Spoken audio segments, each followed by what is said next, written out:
केमिकलमध्ये स्वतः काहीच ताकद नाही आहे. तुमच्यासारख्या चांगल्या लोकांच्या पुण्याईवर ते जिवंत आहे. कोण? केमिकल. जसं भूत आहे, भूत स्वतः काहीच करू शकत नाही, एखाद्या माणसाच्या अंगात घुसून ते बरंच काही करू शकतं. तसं तुमच्या अंगात भूतरूपी केमिकल घुसलेलं आहे.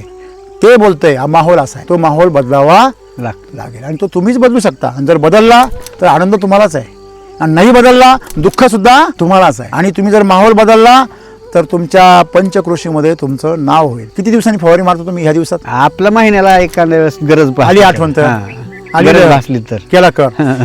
काय तिथं टाकलं ते crop. काय तुम्हाला विश्वास बसतो का?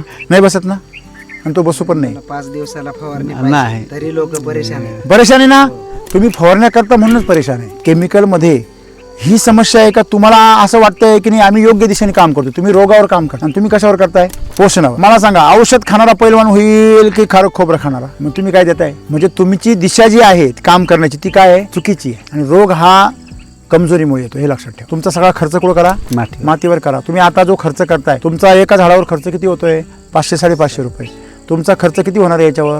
लई केलं तर 200-250. बरं, हे झाड आणखी दुप्पट मोठं झालं तर किती होईल? 500 रुपये. पण ह्या झाडावर 500 रुपये असताना कमीत कमी 60 किलो माल राहील. तुमच्याकडे किती आहे? 20 किलो. आणि त्याच्यात तुम्ही आदबलेले. मग हे रस्ता बदलायला पाहिजे की नाही? म्हणून बदला. तुम्ही लोकांना काय खावलता? केमिकल. हे काय खावलणार? अमृत. यांनी आयुष्य वाढणार, त्यांनी आयुष्य घटणार, आणि तुमची प्रगती होईल ती वेगळी. ओके.